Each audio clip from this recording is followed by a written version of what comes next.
Banswara news bye Mirza एवं गौरनायक अखबार बांसवाड़ा के ब्यूरो चीफ सईद मिर्जा और प्रधान संपादक शहजाद खान की रिपोर्ट।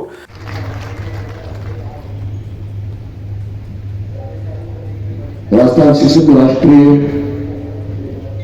राजस्थान में सफलतम शैक्षिक सम्मेलन करता है, ये दुनिया जानती है।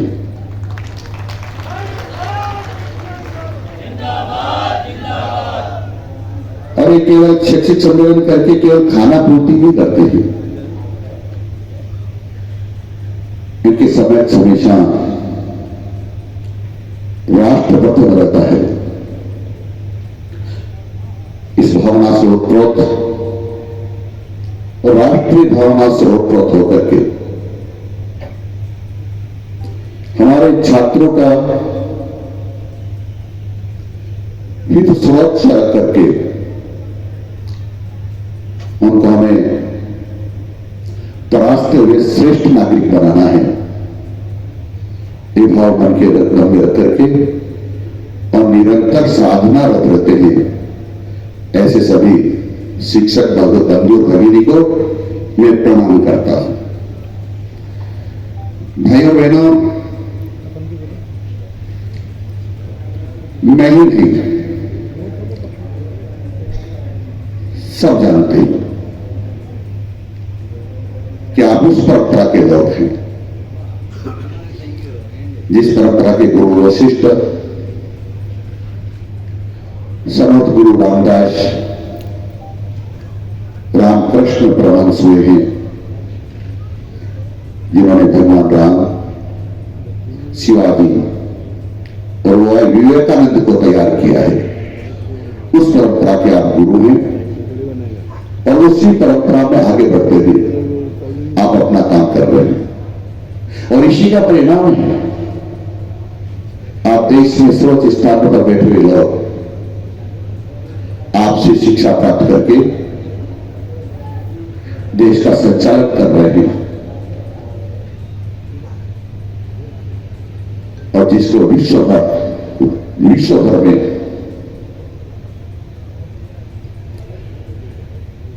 ऐसी निगाहों से देखा जा रहा है कि हम इससे कुछ प्राप्त कर सकते हैं।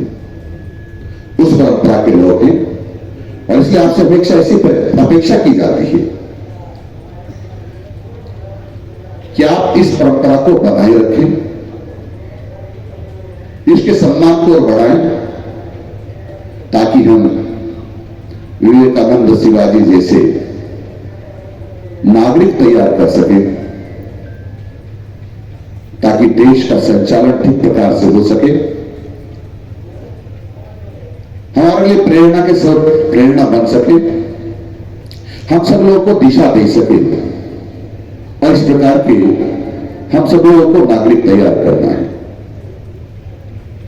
मैं ये भी जानता हूं कि निरंतर अपना साधना रहते हुए राजस्थान शिक्षा विभाग का मान बढ़ा रहे हैं, क्योंकि आप सब लोगों ने जो किया है उसका परिणाम ये रहा कि यहां 3 वर्ष पूर्व हमारा शिक्षा का स्तर को देखे तो 11वें स्थान पर था और हिंदुस्तान में हम 30वें स्थान पर हैं। इसलिए आपको मैं बधाई देता हूं। तो मैंने 20 जिलों का आकलन किया। 20 जिलों का आकलन किया तो पाया कि सरकारी विद्यालयों में पढ़ने वाले ऐसे 18,300 छात्र हैं जिसने 75% से अंक प्राप्त किए हैं। उतने ही जिलों में निजी विद्यालय में पढ़ने वाले छात्रों ने 13,200 बच्चों ने 75% अंक प्राप्त किए हैं। और इसलिए मैं कह सकता हूं दावे के साथ तुम्हारा शिक्षा का स्तर आपके माध्यम से, आपकी मेहनत से निरंतर बढ़ता जा रहा है। इसकी भी मैं आपको बधाई देता हूं। मैं कोशिश ये करता हूं, माननीय भजन लाल जी शर्मा के नेतृत्व में इस शिक्षा के पंख लग जाए और इसीलिए आपकी सुविधाओं को मैं ध्यान रखूं।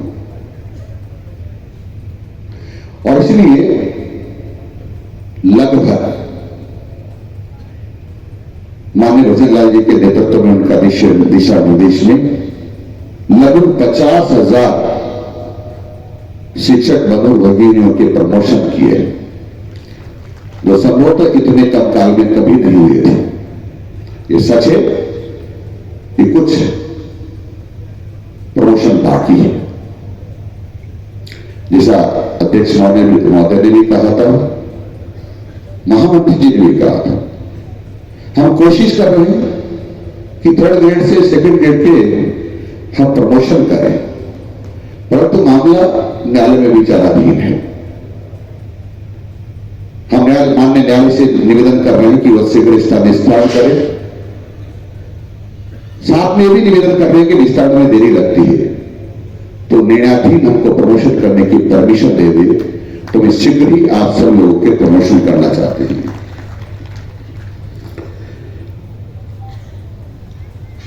हम हर सुविधा का ध्यान रखते हैं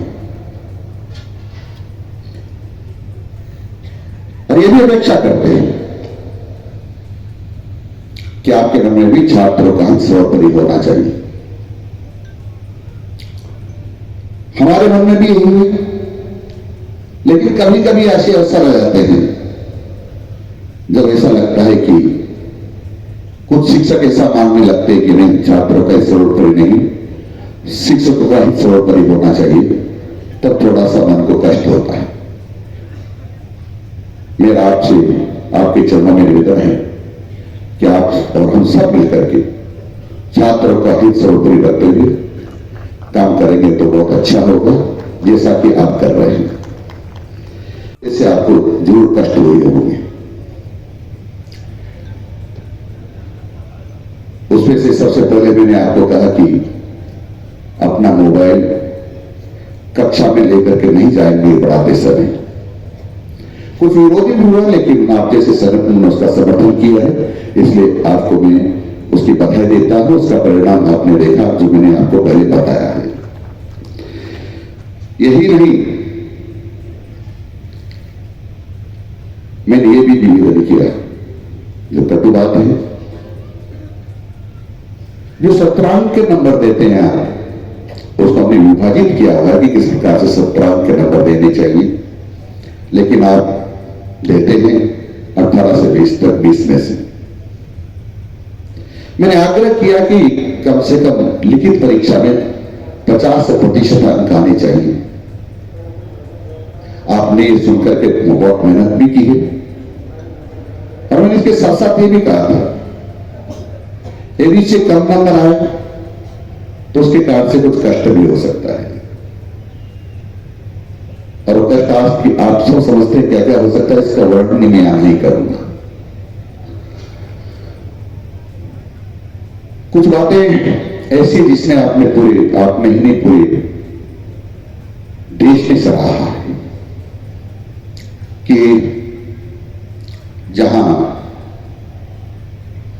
विद्या का मंदिर, सरस्वती मां का मंदिर दीपोत्सव पर अंधेरे में रहता था, वहां की बात लगभग सभी विद्यालयों में दीपोत्सव मनाया गया है।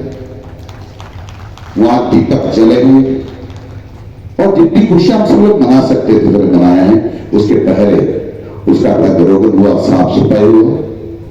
मैं जब से पढ़ने लगा तब से देख रहा हूं, ऐसा पहली बार हुआ है, ऐसा माननीय मुख्यमंत्री जी के निर्देशन और उनके मार्गदर्शन में हुआ है। माननीय मुख्यमंत्री जी के इस प्रकार के निर्देशन के लिए, मार्गदर्शन के लिए भी मैं उनको बधाई देता हूं। आप सब लोग जानते हैं हम ऐसे समय में सम्मेलन कर रहे हैं जब भगवान बिरसा मुंडा की 150वीं वर्ष की जयंती मना रहे हैं। हम वंदे मातरम का भी 150वां वर्ष मना रहे हैं और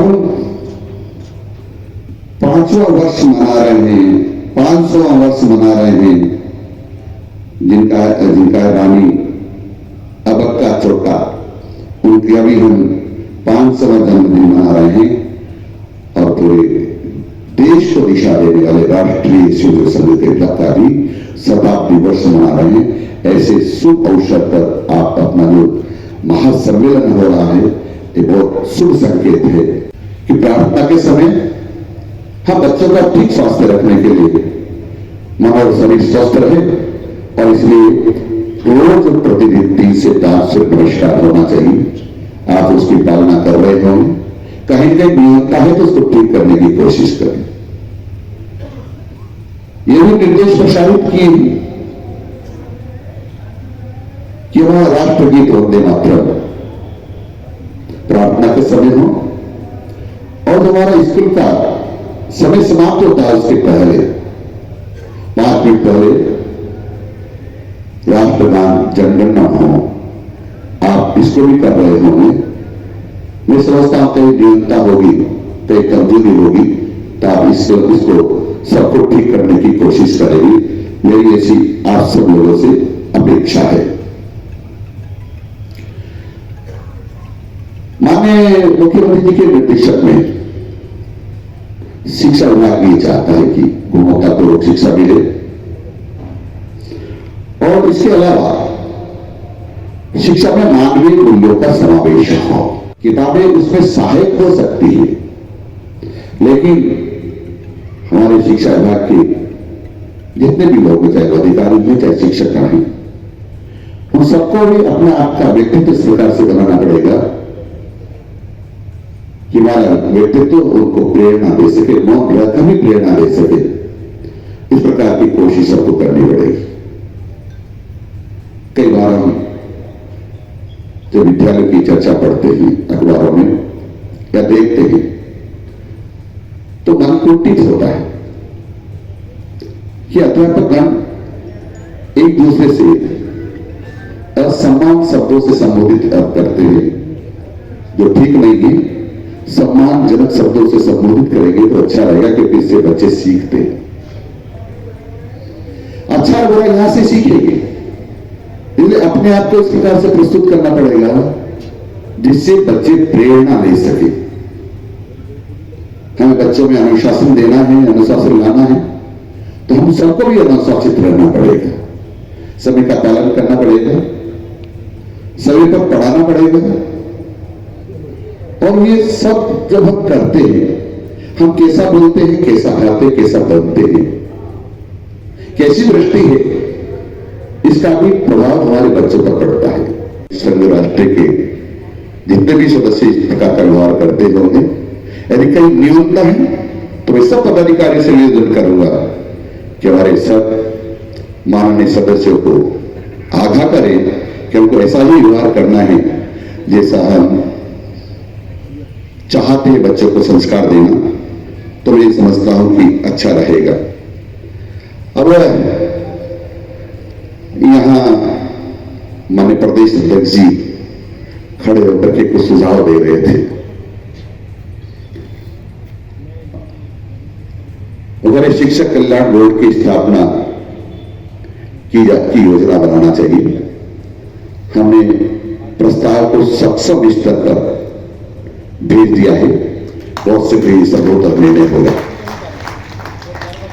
शिक्षकों को मान्यता की कार्यवाही शीघ्र प्रारंभ की जानी चाहिए। मैंने अधिकारी को दिशा निर्देश दिए हैं, विधि विभाग ने उनको भेजा है, विधि विभाग ने कुछ अपनी मजबूरियां बताई है, लेकिन उसका भी को रास्ता निकालेंगे ताकि समाधान हो सके। और हम चाहते हैं, यानी सरकार चाहती है कि शिक्षक संघ राजस्थान शिक्षक संघ राष्ट्रीय को शीघ्र मान्यता मिले, इसलिए आगे की कार्य बढ़ाएंगे। नियमित करने की प्रक्रिया हमारी आगे बढ़ रही है। हमने सकारात्मक सोच रखते हुए आगे बढ़ाया है। बहुत ही शीघ्र इसके परिणाम हमारे समक्ष आने वाले हैं। हम कभी भी नकारात्मक नहीं सोचते। भारतीय जनता पार्टी की सरकार माननीय भूपेंद्र लाल जी शर्मा के नेतृत्व में हमेशा सकारात्मक सोचते हुए, सबके हितों की सोचते हुए आगे बढ़ती है। किसी के बारे में हम नकारात्मक नहीं सोचते, लेकिन हमेशा यही मन में रहता है कि छात्रों का हित सर्वोपरि रहे, उनको किसी प्रकार का नुकसान न हो। यह ध्यान रहता है।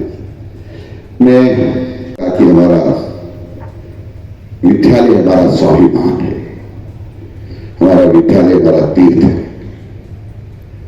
और इस प्रकार से भावना रख करके शिक्षा के क्षेत्र में आप लोग काम कर रहे हैं, इससे सरकार को भी लाभ मिलेगा, सहयोग मिलेगा, और शिक्षा के क्षेत्र में सकारात्मक भाव पैदा करते हुए हम सब लोगों को प्रेरणा देंगे और प्रेरणा के केंद्र बनेंगे, और हमारा इसके कारण से जो भाव उत्पन्न होगा उसके कारण से शिक्षा का स्तर और निरंतर सुधरेगा।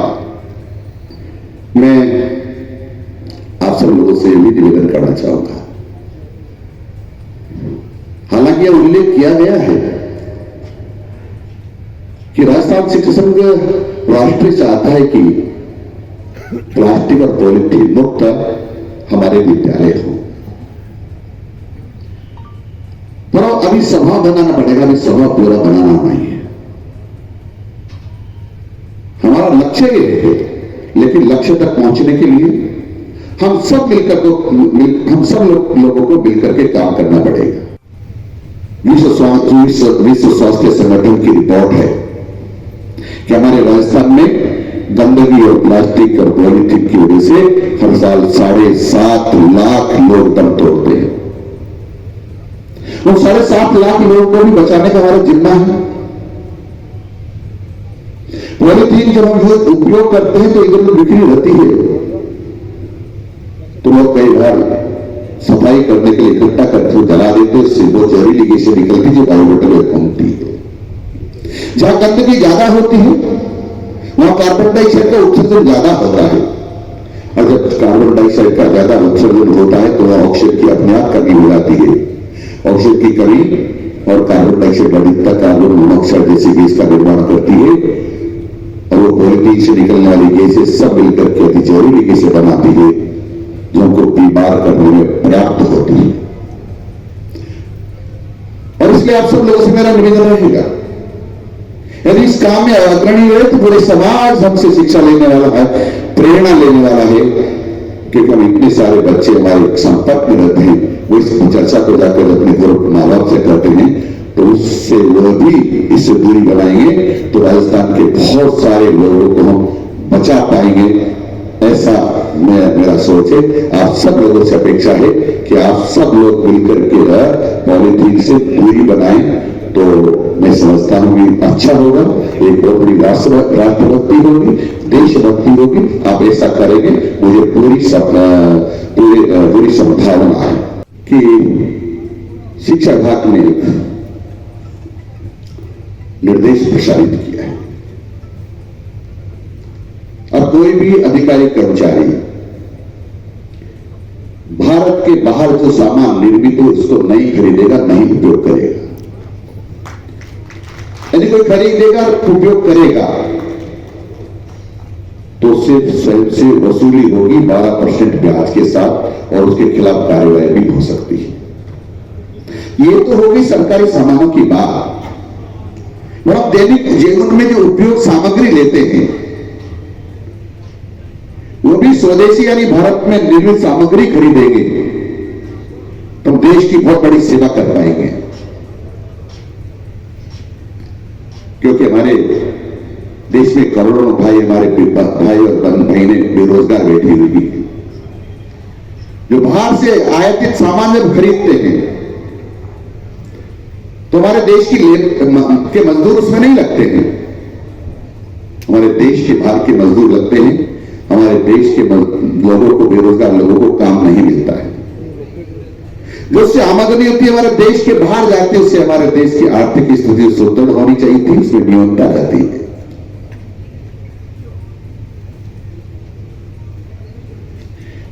जो हमारे देश में जो उसकी इनकम होगी, इससे हमारा देश आर्थिक दृष्टि से मजबूत होगा, और आर्थिक दृष्टि से मजबूत होगा तो हमारे देश की जनता को बहुत प्रकार से सेवा के काम प्रकल्प और चला पाएंगे, काम और कर पाएंगे।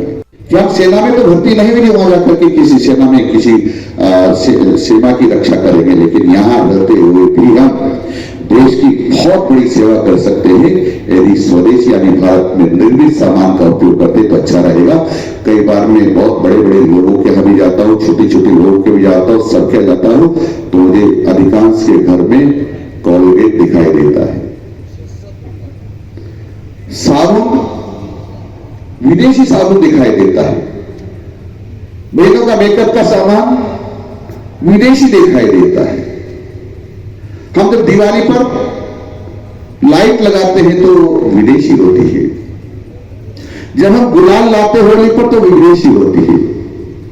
जब रक्षाबंधन राखी खरीदने जाते हैं तो कई बार हम विदेशी राखी खरीद के लाते हैं। इससे हमारे देश को बहुत बड़ा नुकसान होता है। मैं आप सब लोगों से प्रार्थना करूंगा कि आप सब लोग भारत में निर्मित सामान ही खरीदेंगे तो हमारे देश की बहुत बड़ी सेवा होगी।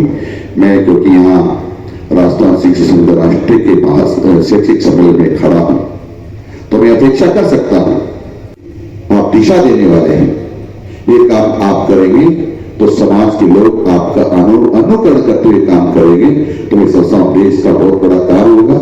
आप सब लोग के चरणों में नमन करते हुए आपको पुनः बधाई देते हुए अपनी बात को समाप्त करता हूं। नमस्कार, जय हिंद। देश हित जनहित में राज और समाज का साप्ताहिक दर्पण संपादक प्रकाशक शहजाद खान व शहीद मिर्जा की रिपोर्ट देखते रहिए भोर नायक समाचार पत्र में। बांसवाड़ा न्यूज बाय मिर्जा को सब्सक्राइब करना ना भूलें और साथ ही लाइक कर शेयर भी करते रहें।